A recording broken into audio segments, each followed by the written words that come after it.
Hello dear students, good morning. In previous lecture, I start a topic electron displacement in organic molecule. In that, I have to told you some effect.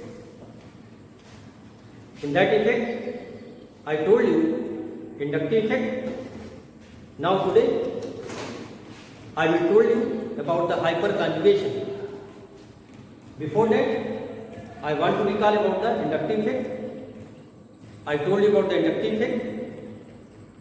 This is the permanent effect, and this effect operates in sigma bonded molecules. And I also told you about the application of inductive effect. By the inductive effect, we can find the stability of carbocation. We find the stability of carbon ion. We also find the acidic and basic property by the given organic molecules. Now today I will discuss about hyperconjugation. This is also an important effect which is also related to stability. So hyperconjugation. This is also known as sigma pi conjugation. Sigma pi conjugation. This is also known as Baker-Nathan effect, given by Baker-Nathan. So that's why this is known as Baker-Nathan effect. Here sigma and pi bond involved. That's why this is known as sigma pi conjugation. One more thing about the hyperconjugation, you have to know that no bond resonance. No bond resonance. That means there is no bond. Now, how do you define the hyperconjugation? Look at the definition of hyperconjugation. It may be defined as delocalization of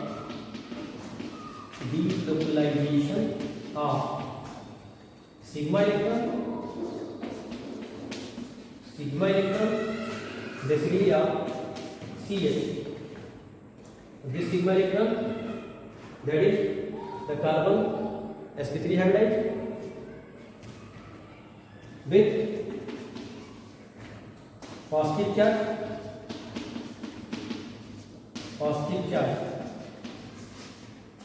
Positive charge means carbocation or odd electrons, that means free radical or pi bond. The positive charge you find in case of carbocation, odd electrons you find in free radical, that is carbon having lost, and pi bond you find in case of alkene.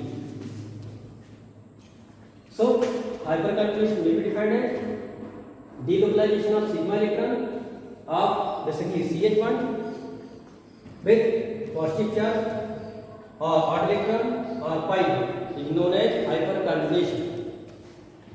Now some points we will down about the hyperconjugation. The hyperconjugation is basically how we find that the given molecule show the hyperconjugation. Now you have to know the condition of hyperconjugation.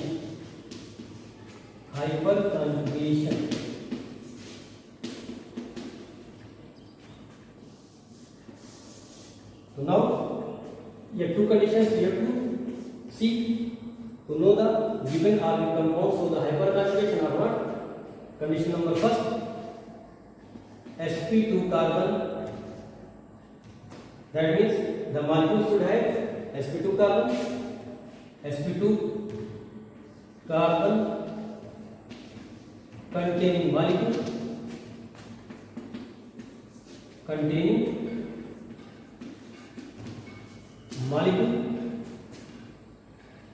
or compound, this will you find it, that is either it will be alkene, either it will be free radical, either it will be carbopatide. In these three conditions, you can find sp2 carbon. So first condition, carbon should be sp2. Second condition, with respect to sp2 carbon, at least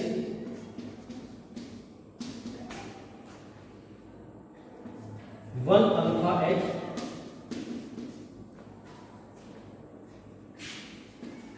containing carbon. That means here two conditions are given. First of all, the carbon should be sp2 and the carbon attached to sp2 carbon is known as alpha carbon, and this alpha carbon should be at least one alpha H to show the hyperconjugation. With respect to sp2 carbon, at least one alpha H containing alpha carbon. Now, look the conditions. See how you know that the given molecules show the hyperconjugation or not. So now, look some example. CH3, CH double bond, CH2, CH3, CH dot, CH3, CH double bond, CH2 plus 1. So now look at here. This carbon is sp2 carbon because this has only 3 sigma bond, 1 sigma bond, 1 sigma bond, and 1 sigma bond between CH. And with respect to this carbon is known as alpha carbon. Now this has 3 alpha H. The requirement for hyperconjugation is 1 alpha H. Here 3 alpha H. So that's why this alkene gives the hyperconjugation. Now look at here. This is also sp2 carbon. This I told you. The free radical carbon is sp2 carbon, and with this sp2 carbon, the carbon attached is known as alpha carbon, and this also contains 3 alpha H. So that's why this also shows the hyperconjugation. Now about this is also sp2 carbon because this also has 3 sigma bond, and now the carbon attached to this sp2 carbon known as alpha carbon, this also has 3 alpha H. One more thing, you can note it down that the carbon attached to the sp3 alpha carbon attached to sp2 carbon is basically sp3 carbon. It is also sp3 carbon. It is also sp3 carbon. So by this way, you can also find the condition for hyperconjugation, and also that by applying the condition of hyperconjugation, you can find the given molecules maybe show the hyperconjugation or not. Now one more example. Benzene, this contains CH3. So now this is basically sp2 carbon, and carbon attached to sp2 carbon is sp3 carbon, and this is also known as alpha carbon, and this has 3 alpha H. So that's why it is also shows the hyperconjugation. Now one more condition may be given like this: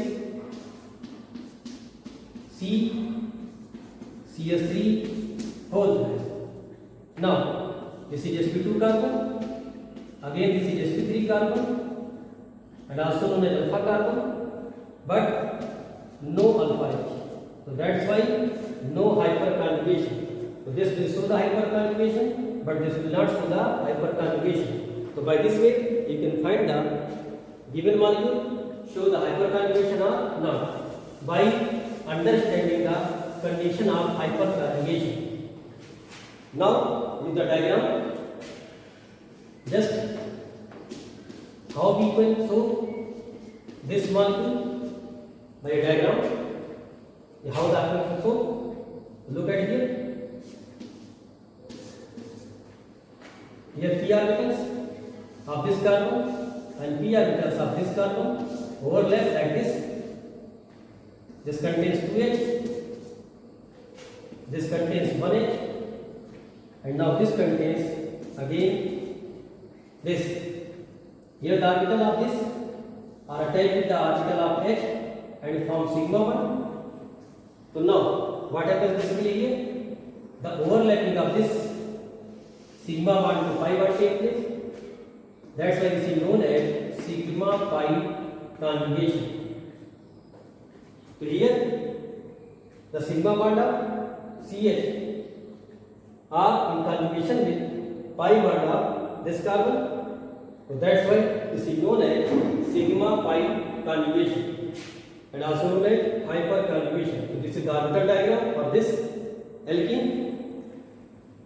Now you have to know the type of hyperconjugation. That means where the hyperconjugation can be seen. So first example of hyperconjugation, sigma pi conjugation. That is hyperconjugation. Sigma pi. Look at here. CH double bond CH2. This contains 3 alpha H. So this is the alpha carbon. This is sp2 carbon because this carbon only form 3 sigma bond. This is also sp3 carbon. Now look at here. This bond break like this. Here in that condition the shifting of bond takes place like this. That's why it generates a condition. Look at here. This got plus charge. This is written same.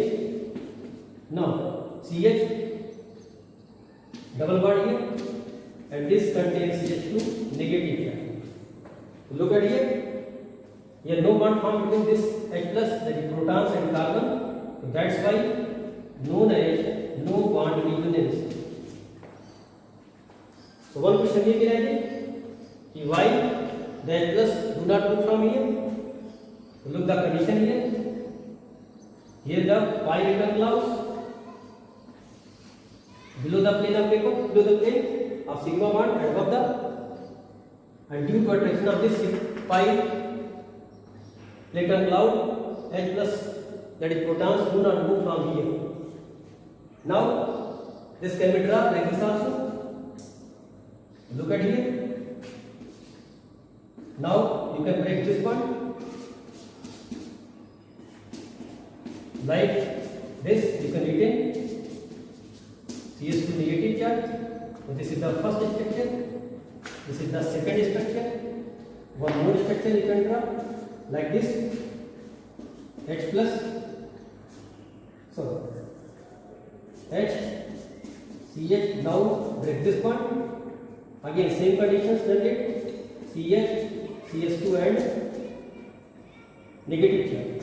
Now this is the third structure.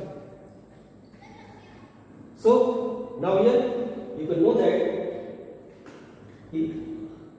as the number of alpha H, that's the structures are formed. That is 3 alpha H, 3 structures are formed for this compound, and total is the 4 structures. So now how we find the structure of given organic molecules? By the hyperconjugation. So this is for sigma pi conjugation.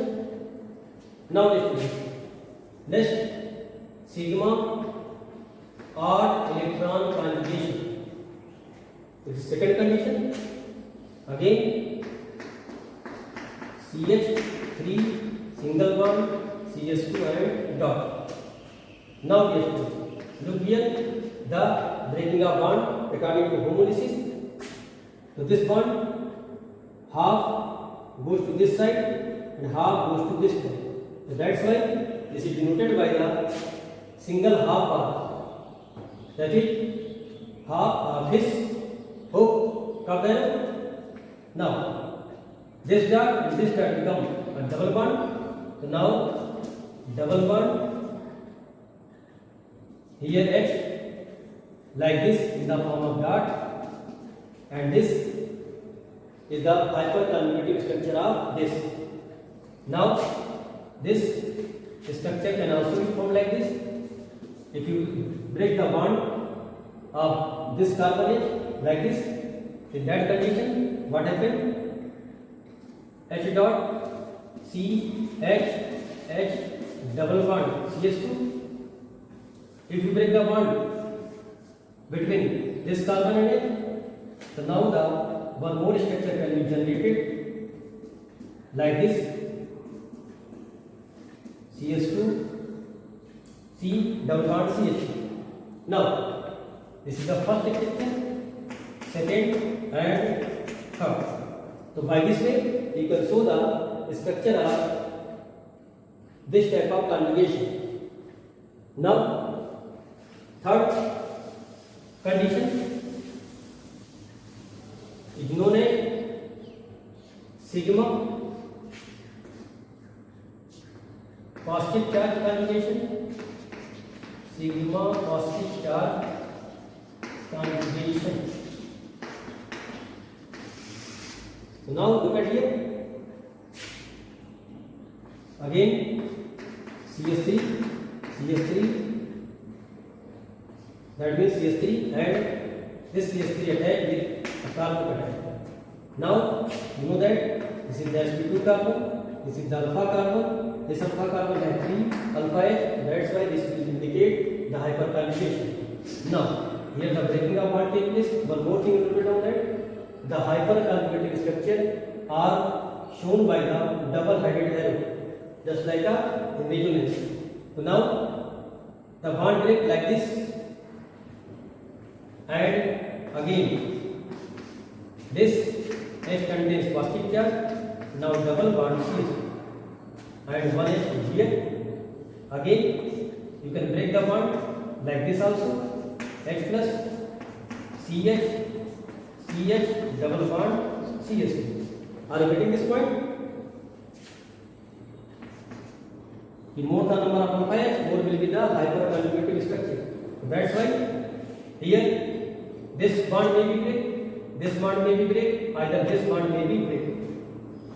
So that's why this can generate 3 structures of this given carbocation plus double bond and CH2. So this is the first structure, second and third. So by this way they can increase the stability by delocalizing the positive charge. So that's why hyperconjugation is also a stabilizing effect. So these are 3 conditions where the hyperconjugation can be shown. Now let us focus on the application of hyperconjugation. Application of hyperconjugation. That means this effect can be applied. Okay, that means the use of hyperconjugation for learning the organic chemistry. So first application, you can find the stability of alkene. That means number of alkene given to you. Then how can you find the stability of alkene? So this is directly proportional to number of alpha H or directly proportional to number of hyperconjugating structure. That means more the structure, more will be the hyperconjugation and more will be the stability of alkene. Now number of hyperconjugating structure, how can you find hyperconjugating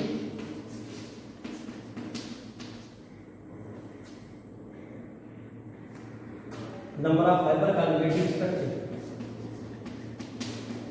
This you can be found by number of alpha H plus 1. So by this way you can find the number of hyperconjugative structure. One example you can learn here is CH3 CH double bond CH2. This alkenes form how many structure? So now look the condition.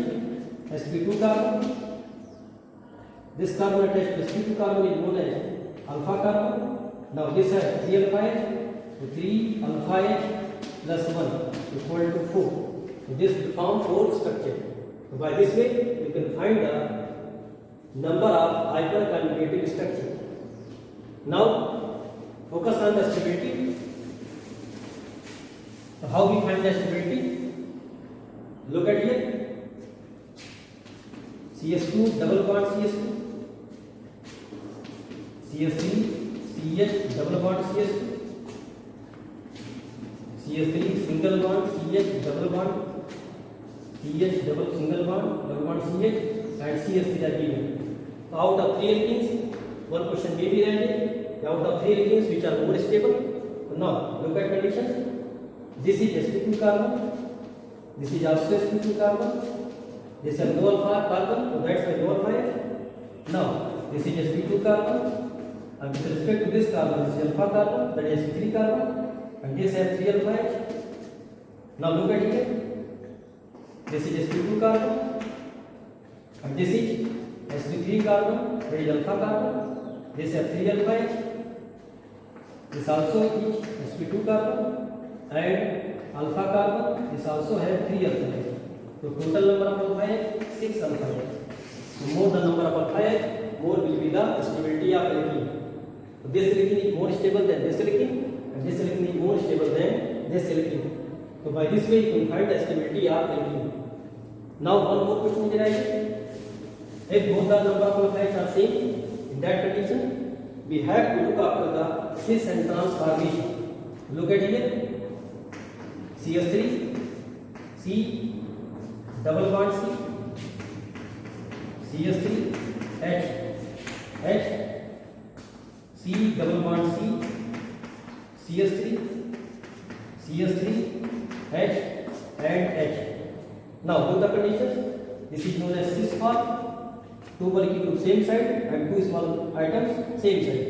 So same side, so the cis means same side, and trans means across. So two conditions, bulky group across and small atom is also across. So that's why this is known as trans form and this is known as cis form. So look the condition. sp2 carbon, alpha carbon. This has 6 alpha H. Here also sp2 carbon, and this also has 6 alpha H. In this condition, how you know the stability? It both have single alpha H. Now you have to look after the cis and trans condition. Now look at here. The 2 molecule group are away from each other. So that's why minimum repulsion. Here 2 molecule group are same side. So that's why more repulsion. And hence this is less stable than trans form. So trans form is more stable than cis form. So by this way we can also calculate the stability of alkene. Now dear students, second application.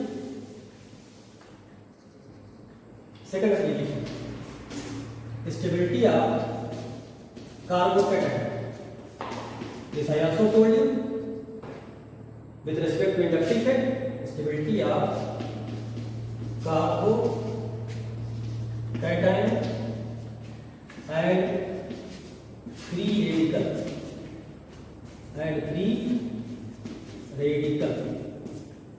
So the stability of carbocations and free radicals we can also calculate by hyperconjugation.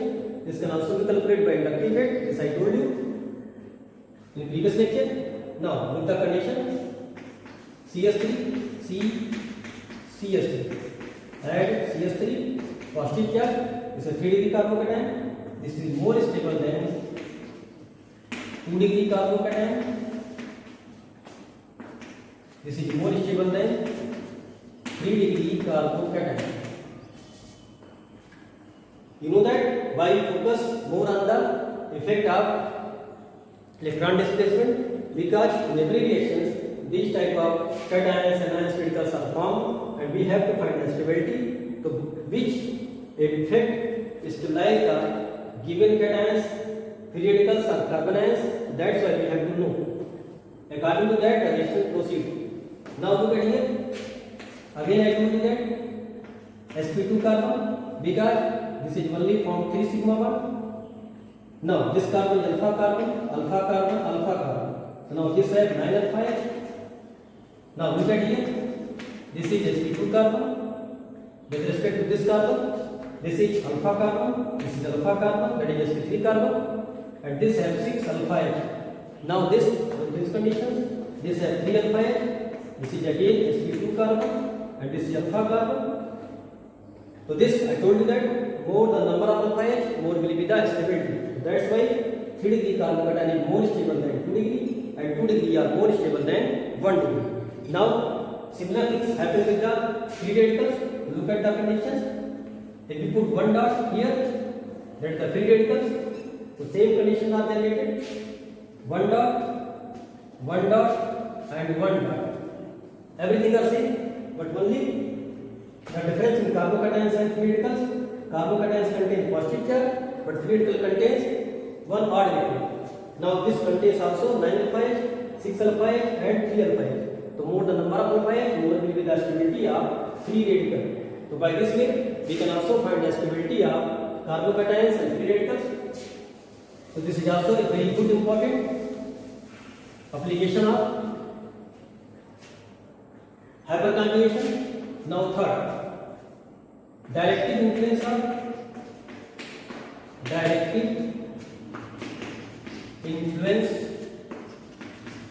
of alkyl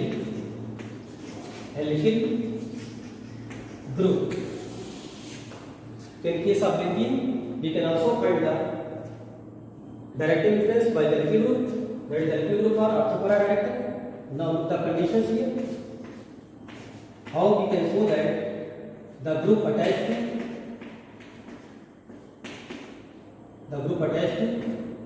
benzene show the orthopara directing nature. Now again sp2 carbon, and this is alpha carbon. This alpha carbon has 3H, but the requirement for hyperoxy is only 1H. So now this bond take like this, and now the transfer of this bond take place to this bond. Now this will generate this condition. Benzene negative charge. This becomes double bonded. CH plus H and H. Now due to this one negative charge on ortho position, this is the ortho position. So this is basically ortho position. This is the meta position, and this is para position. Now look the conditions again. This negative charge bond to this move to this bond, and this pi bond move to this carbon. Now what happens here? Double bond C, H, single bond H, single bond H. Now here one double bond, again double bond here, and one negative charge at this place, and this is known as para position. Now this negative charge move to this bond, and this bond move to this carbon. Now again the negative charge come on the ortho position. So that's why the alkyl group attached to benzene is direct when coming to the ortho and para position. So that's why alkyl group are ortho para direct. So by this way we can also know the directive influence of alkyl group by the hyperconjugation. So one question may be rising. Which are now one question, which are more ortho para direct? which are more orthopara directed. So now the question given like this: CH3. Now benzene attached with the CH2 CH3. Now again benzene attached with the CH3 का whole class. So out of this, which are more orthopara directed? So again you have to find the number of alpha H. So this is sp2 carbon and this is alpha carbon. Now this alpha carbon have 3 alpha H, here have 2 alpha H, and this have no alpha H. So more the number of alpha H, more will be the orthopara directing nature. So that's why this shows the more orthopara directing than this, and this shows the more orthopara directing than this compound. So by this way we can also find the directive influence of given compound on the benzene, which are attached to the benzene basically. Now the next application, we can find the heat of hydrogenation and also some more applications which you have to know about the bond length. That is, the bond length is also affected by the hyperconjugation. Now fourth application,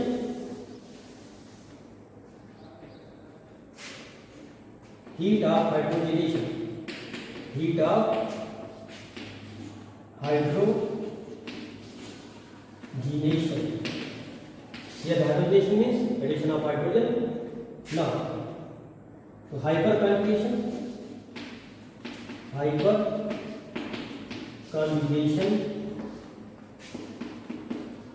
is inversely proportional to heat of hydrogenation and directly proportional to stability of alkene. So that means more the stability of alkene, less will be the heat of hydrogenation and more will be the hyperconjugation. So by this way we can also find the heat of hydrogenation. So now for example we are taking CH2 double bond CH2 and CH3 single bond CH double bond CH2. Out of this, we have more heat of hydrogenation. So this is more stable alkenes according to hyperconjugation. So that's why we have less heat of hydrogenation. Here this has more heat of hydrogenation. Look at here, no alpha H, no hyperconjugation. Here alpha carbon with respect to this sp2 carbon. So this has 3 alpha H. So more the hyperconjugation, less will be the heat of hydrogenation. So that's why this alkene have more heat of hydrogenation with respect to this. So by this way we can also find the heat of hydrogenation. So these are the some basic applications which you can use to learn the organic chemistry very well.